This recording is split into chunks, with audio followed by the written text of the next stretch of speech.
Every Age of Resistance fan knows gentle Deet, the nature-loving, warm child of the forest. But now that she's been infected by the darkening, we all have one question. What does this mean for her character and her role in Season 2? And what exactly does her vision mean? Although we see Deet in the Emperor's throne first, the most important image we see is what appears to be Jen's mother running through the forest, chased by the Gartham. The reason I think this is Jen and not Kira is because we also see another shot of Jen later in the vision. This may seem small, but those two shots of Jen could actually be very substantial clues to the future.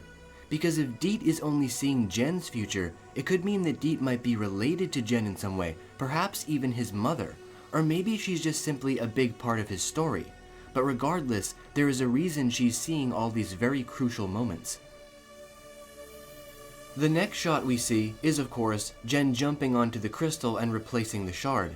Again, as far as we know, she's only seeing Jen's quest for some reason, but perhaps it's because the Sanctuary Tree only had time to show her a few crucial visions, and the shard being united with the crystal is obviously the most important moment in Thra's history.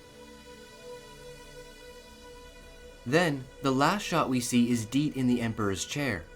Now, one thing I find to be really interesting about this shot is that it's both the first and last shot we see, almost as if the vision is bookended with this shocking image of Deet appearing to be an emperor. So this is obviously done for a reason. They're trying to show us that something very serious is about to happen with Deet's character.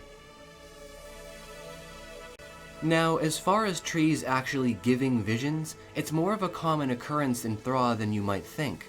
Some Gelfling have the ability to dream fast with not just each other, but other living things like trees and animals.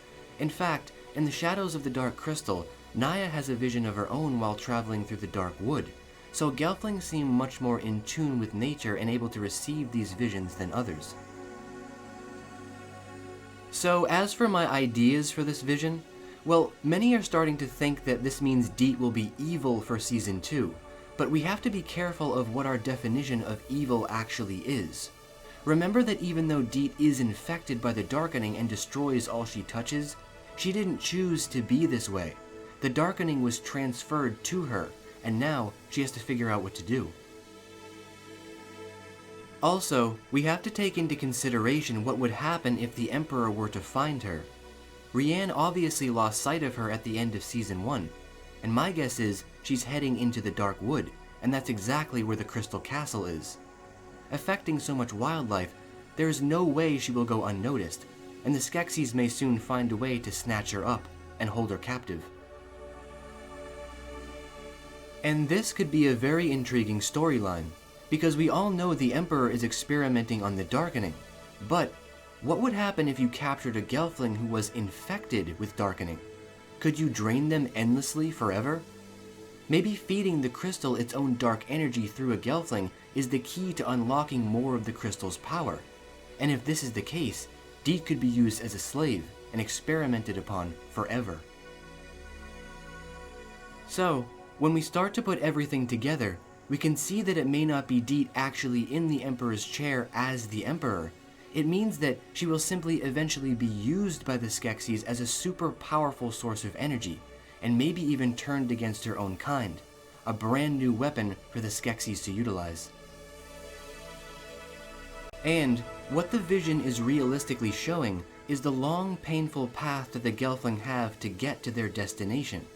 The Sanctuary Tree was trying to show her that even though all of the Gelfling will perish, 2 will not, and they will go on to complete their quest, which will make this fight and even Deet's possible dark future all worth it in the end. Well, my friends, that's going to do it for today's theory video. Now it's time for you guys to leave all of your thoughts and opinions down below in the Great White Void, and I'll see you guys back here for the next video very soon.